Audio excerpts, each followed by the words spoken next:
Welcome back to the Real Arsenal Deal podcast. Rav here, as always, your host. How is everyone today, wherever you are in the world? I hope you're well. It's international break. I don't think any matches have actually commenced yet. I'm recording this Thursday afternoon here on a beautiful Melbourne sunny afternoon.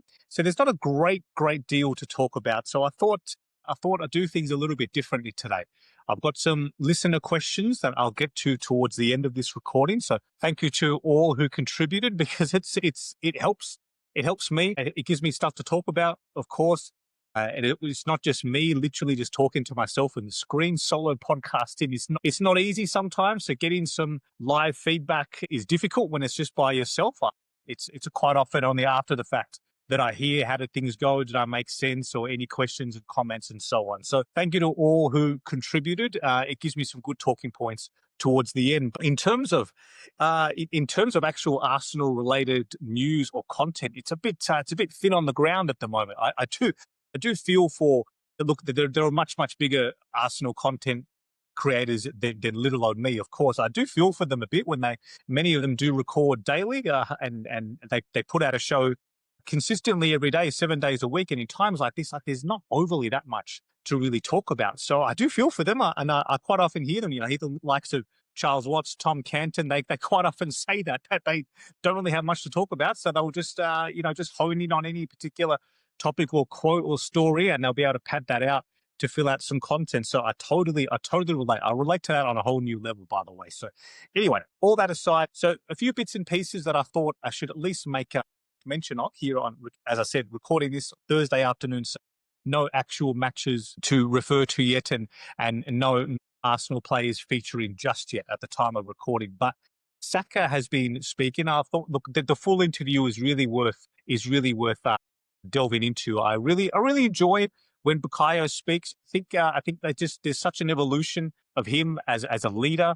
His maturity, it really speaks volumes. I think he's a real pulse check of how Arsenal internally are feeling. And every time I hear Bukayo speak, he just transmits just such a sense of just calmness and composure, which is not something you typically associate with Arsenal in years gone by. But there's a reason Saka has been wearing the armband in the last few matches. I mean, he kind of sort of shares that with the likes of Gabriel and whatnot. And there's no one outright designated team captain. It's a collective. There's a lot of leadership within the Arsenal group. However, I really do enjoy Bukayo in particular when he speaks. And I'm just paraphrasing here.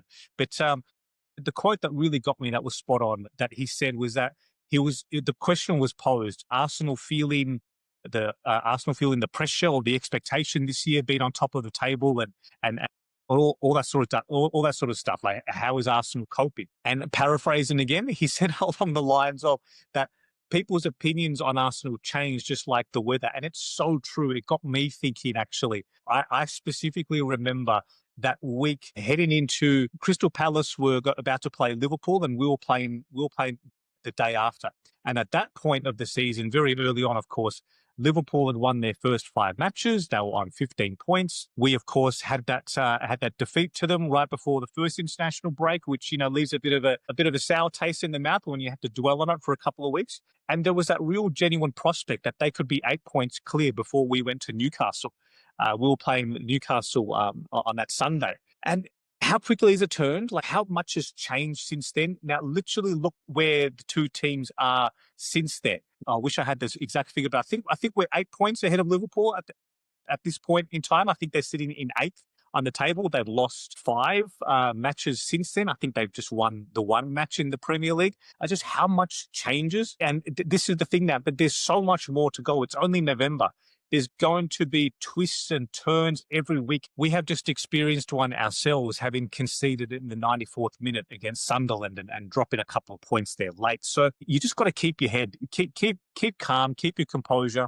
I think Saka spoke really, really well, and the group knows what it takes. That they've been close 3 times now. I don't think anyone wants to contemplate slipping through the fingers again this season. I just think it's a really, really good interview. It's very worthwhile checking out, please. Elsewhere, in terms of international news, I don't know if this is verified yet. Again, we'll only know when the matches commence, but Calafiori seems injured. I think a hip injury was mentioned, that he's going to be absent for the Italian national team when they kick off proceedings. So that's interesting. I'm hoping it's one of those things where, look, if there's a doubt on him, if it's a precautionary measure, we know that he's had a pretty good run of fitness so far this season, but him on international duty, he's suffered a few setbacks in the last 12 months or so. So maybe they've been taking a precaution. I guess we'll only find out to see after, maybe by the time you're listening to this recording even, maybe we'll know for sure. Elsewhere, a couple of big points to mention. The Everton match has moved. And I think, look, even though I'm so distant from the club, even though I'm so far away on the other side of the world, I can still really empathize with all the traveling fans who were affected by this, because they've moved. It was originally scheduled for that Saturday, and then it's been moved to Sunday because it was designated as that as the Sky designated match for their TV coverage. And then all of a sudden, we get into a situation where both Arsenal and Palace have qualified for the next round of the EFL Cup. And the only place to slot that match in was that Tuesday. So it's madness that this is even a situation, because how can you even place yourselves in this position to begin with? I mean, when all the collective leagues and UEFA, are planning, scheduling the season ahead, how can they not factor the possibility of this in? Yes, it's a lowish possibility. However, it just shouldn't happen.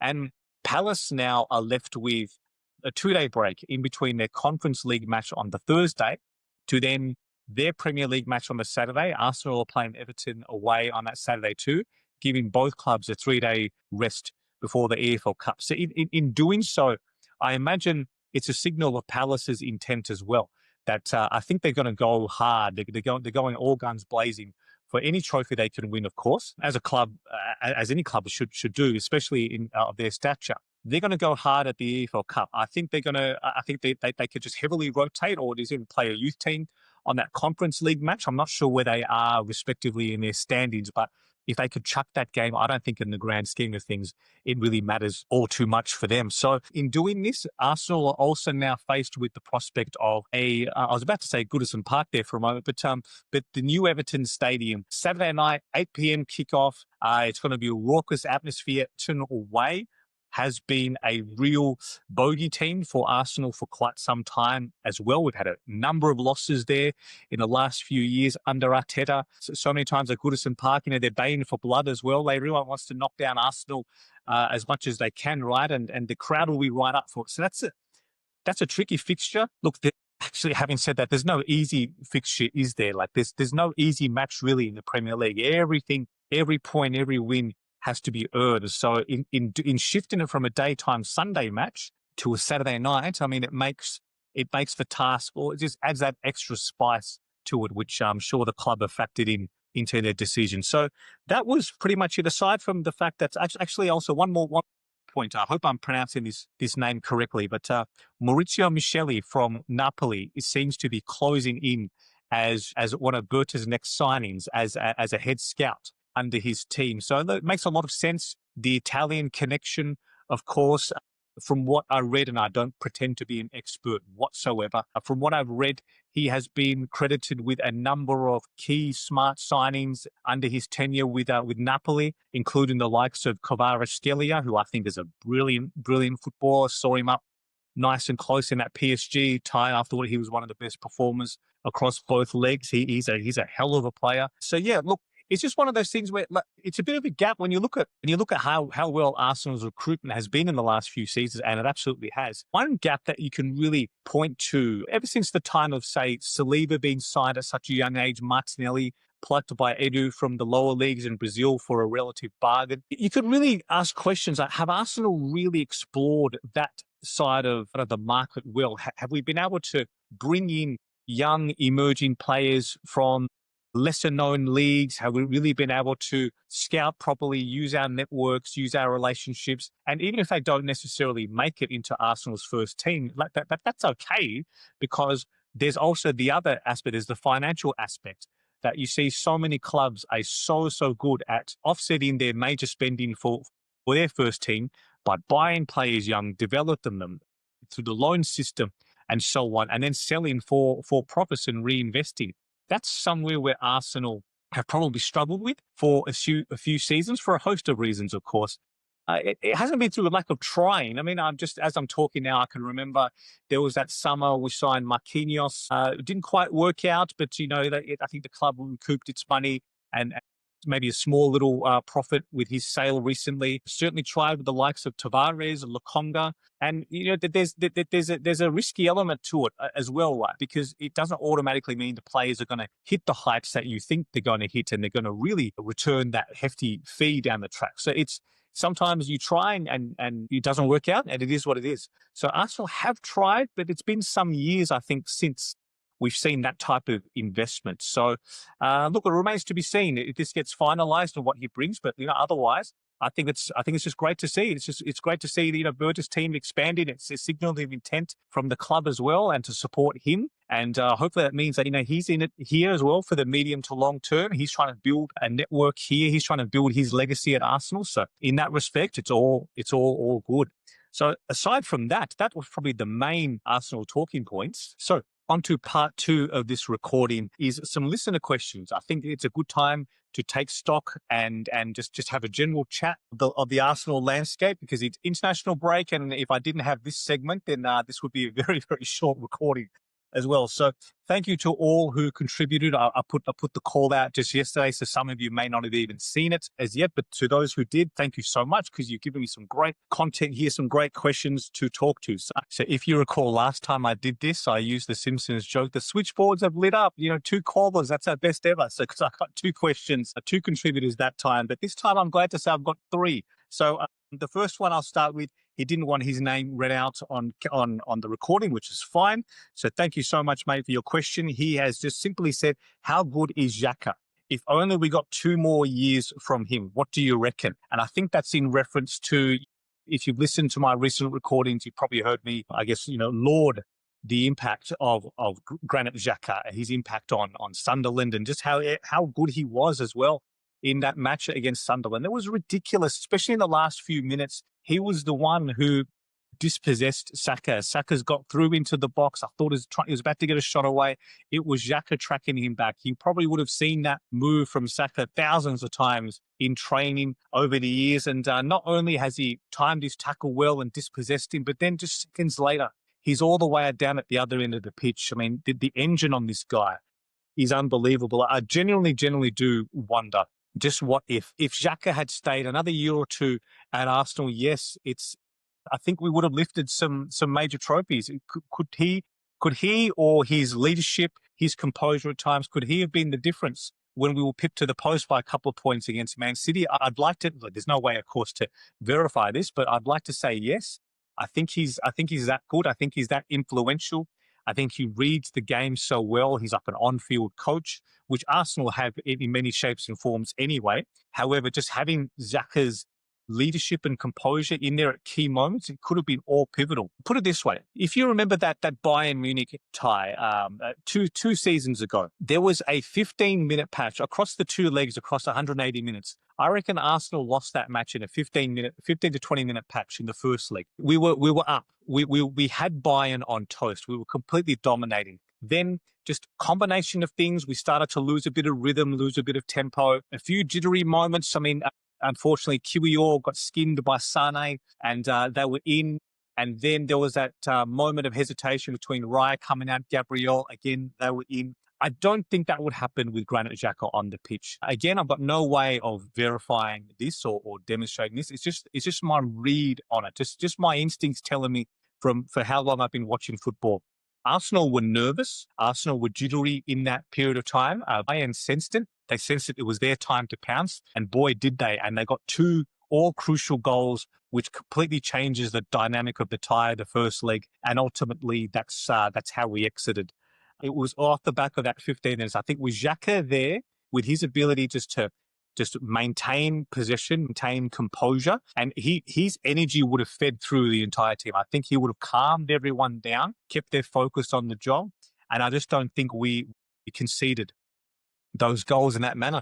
Again, I fully put my hands up. I could be completely wrong. We could still get done in a different way by Bayern, but that's just the type of influence I feel a player like Xhaka has. And Arsenal certainly do have those leaders on the pitch. That's not to say we lack in that entirely.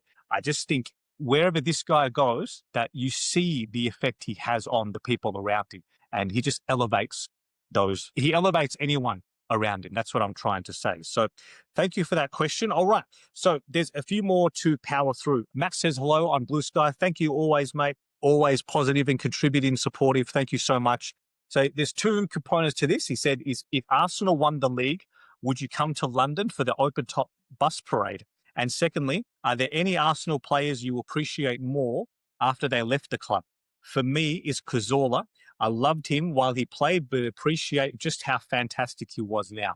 Yeah, mate, absolutely awesome. I would love to come to London. It's got me thinking ever since I read this question, it's got me thinking if we do what we are dreaming to achieve, there's every chance I might make a fly-in, fly-out appearance. It's difficult because as you may or may not know, I am a stay-at-home dad. I do have those are my primary responsibilities, my commitments. This side hustle of podcasting is a bit of fun, really, because I love the club and I'll be talking about Arsenal anyway. However, the primary duties, it's a balance. It'll be a challenge to do that. It's not like I could just sort of fly from Melbourne to Sydney and be gone for a day. Melbourne to London is a couple of days in transit, just like that. So when I do it, we're already planning next year, the four of us as a family, to make our way to Europe and do it properly and try and see as many matches as possible. So it'll certainly be something that I'd love to be able to pull off, mate. So thank you for that. And the second question about which Arsenal players I appreciate more after they left. Yeah, Cazorla,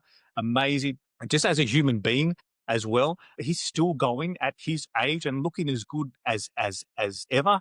Like an unbelievably good footballer. How skillful was he? I really miss him. Again, one of those what if questions. That season or a couple of seasons that got derailed for him towards the end. He had an excellent partnership for a time there with Coquelin in midfield. It was just a great what if. He was such a fantastic footballer and still is, by the way, and playing at minimum wage for his boyhood club. I mean, what a man. Incredible. In terms of who I would nominate as a player I appreciate most, for me, it's another Spaniard. It's Hector Bellerin. I think, again, primarily just a fantastic human being. I truly mean this. I don't say this lightly. I respect Hector greatly. Every time this man speaks, I tune in to listen. Every time he appears on any podcasts or interviews, please do listen to this man because he's got a wealth of knowledge. And there's just something very special, very unique about him. I know there always has been. He's always had his interests outside of football. However, not many professional footballers, professional athletes really use their platform, their fame, their success to advocate for as many positive causes, ethical causes as Hector does. And I really mean that. I know his Arsenal, unfortunately, was derailed from those horrible knee and ankle injuries. And he spoke a few years ago about the amount of pain and inflammation he was in. Even to get back onto the pitch and compete at that level was a minor miracle in itself. And he credits a lot of that to actually his changing diet. He reduced a lot of the inflammatory foods from his diet. He made an ethical decision to go plant-based vegan. He speaks very openly about the environmental impact and of course the animal welfare side of things. He's an ethical vegan as well as an environmental vegan. It really resonates with me. Every time I hear this man talk, I have nothing but respect for him. And of course, if you don't know, myself as well, I've been vegan for about 12, 13 years. So there's that angle as well that I greatly resonate with Hector. I just think he's a fantastic human being, and he just makes me proud that he represented Arsenal. It's the type of character, the type of person that I want to associate with, representing, being an ambassador for the club. And we've got many of them now in the likes of Bukayo Saka. They just make me proud, just as they represent as human beings, as good, kind human beings. That really means a lot to me. I know people's opinions on that will vary, and that's absolutely fine. For me personally, I really resonate with just good characters, good human beings representing the club as well as they do. So thank you so much, Matt. Okay, and lastly, I'll power through the final questions. And this one has come from another friend of the channel, Allard from Instagram. Thank you so much. And he says, "Hi, Rav. Which player do we miss the most? 2, did Arteta lack courage versus Sunderland? And 3, are we a better side than City now that they seem to be rolling? So I'll start with the first component of that question. Which player do we miss the most? For me, it's close. It's a very close call between Odegaard and Havertz. It's hard for me to split. If I had to pick one, I'd probably lean towards Havertz. I just think he would have changed the way we've played in so many key matches already this season. I think it's been a difficult absence for Arsenal, as well as Mourinho has done. This is going well and truly into end of last season as well, when Havertz missed 5 or 6 months, and Gyökeres's integration as well has been difficult. As much as he's tried, and as great as the glimpses have been on what Gyökeres can provide at Arsenal, having Havertz there to tie it all together, it would have been very different against Manchester City. It would have been very different at Anfield away had Kai Havertz played. And that's to take nothing away from Odegaard, who has had a lot of bad luck already this season. He was sensational in that Champions League match against Olympiacos as well. Of course, he was fantastic, and he was just thinking, wow, this is the real Martin Odegaard back. This is who we've missed for quite some time. And then he gets that other unfortunate knee injury, the clash of knees, and he's out again. So it's a very, very difficult one to split. Odegaard is much more than just a creator. He's that, I guess there's a bit of reference to what I mentioned before about Xhaka. Odegaard is our on-field coach, on-field leader. Again, not that we completely lack in that, but so often over the years, Odegaard has been the one who goes to the sidelines, receiving instructions from Arteta.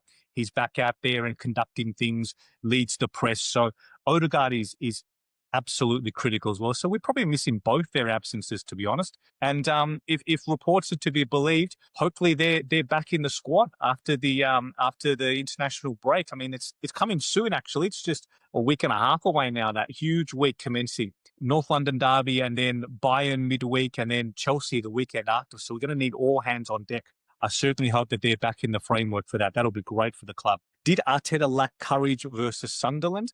I think I know what you mean, mate. I wouldn't go as far as using that word courage. I think football is like one of the finest, it's the finest of margins. I understand, and I maintain this as well, that we could have made a couple of more substitutions. Having said that, even if we brought on the likes of even if we brought off the likes of White for Timber, maybe Hincapié in there, Nordgaard in midfield to try and win that second ball and get us out or one area, anything can still happen.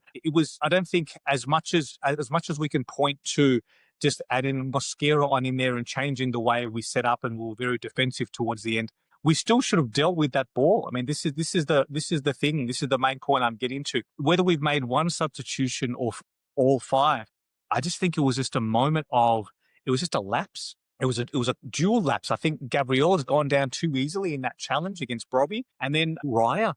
I don't like criticizing Raya because I think he's magnificent, as you've probably heard me say many, many times. Everyone's entitled to momentary lapses, and he had a moment of madness. Then it must be said, he should not have come out. If he's going to come out, you just got to charge straight through and just collect the ball, just clear through anyone in your path to get the ball. He didn't do that, unfortunately. And had he just stayed on his line, that's just an easy catch. It just would have propped up to him gently. It's just, whether you make one sub or no subs or all 5, just that moment could not be undone with substitutions, unfortunately. I don't think we necessarily lacked courage. I think we sensed that we sensed the nature of the game. We knew they were coming. They'd made a number of substitutions, that they were changing the game, so the tide had turned. We could have handled things better, yes. I think what annoys me the most is that even when we did get the ball back, I mean, they dominated possession in the closing stages, but too easily we gave the ball up. Just errant passes, silly passes, probably fatigue induced as well. There's a host of factors involved. Sometimes, though, and maybe this is what we all got to be at peace with as Arsenal fans, sometimes this stuff just happens, and Sunderland are a good team, and you're not going to win every single match or keep clean sheets. Every now and then, you just got to tip your hat and give credit to the opposition. I thought Sunderland deserved a point, as much as it pains me to say, because I would have loved to have closed out that match and walk away with 3 points after a huge week, away to Prague midweek and whatnot. I would have loved it, trust me. But unfortunately, these things happen, and we just got to regroup. We've got to get players back, inject that energy back into the squad and go again, because when it starts, it's on like Donkey Kong again. We must get back to business, which actually leads me to the third part of your message because City are coming. And I'll just recap the question again. Are we a better side with City now that they seem to be rolling? It's hard for me to say, are we a better side because we haven't won anything yet. Yes, we are probably better so far. However, trophies are not handed out. The medals aren't handed out in November, unfortunately. Okay, the other way to look at it, I'll look at it this way. Do we have the ability to maintain this up until May? Yes, I do. I don't think City necessarily have. That they look easily, when I say easily, maybe I'm just saying easy relative to the great City teams of the past. They do seem easy to get through and to play through and play over. They are conceding goals, goals that you wouldn't normally associate with City over the years, like their unrelenting machine. They've got someone up front who genuinely, I feel could be the difference between the title or not. Haaland is in insane form at the moment. He's gone to an entirely new level. He's the one that, if he's playing, he's the difference maker. So I think if you were just to zoom out and look at the both clubs, I think Arsenal are better defensively. I think the midfields are probably very even. If I was to lean one way or another, I think Arsenal do have the edge in midfield, especially Rodri with his ACL issues, and they've made a few changes in their midfield. They've bought and sold a bit of turnover the last 12 months with De Bruyne leaving. So I think Arsenal do have the edge there, but in the forward line, I don't think there's even a comparison. Just Haaland alone single-handedly tips that in their favour, and that could be the difference. If he scores 40, 45, 50 goals in the Premier League this season, it sounds ridiculous, doesn't it? But at the rate of his output, he very well could rack up that tally. That could be the difference right there. They are a worry, yes. Even though we're only 4 points ahead, what Arsenal need to do is not get too distracted like we have in the past by them. And that goes for all of us, by the way, and it goes for me.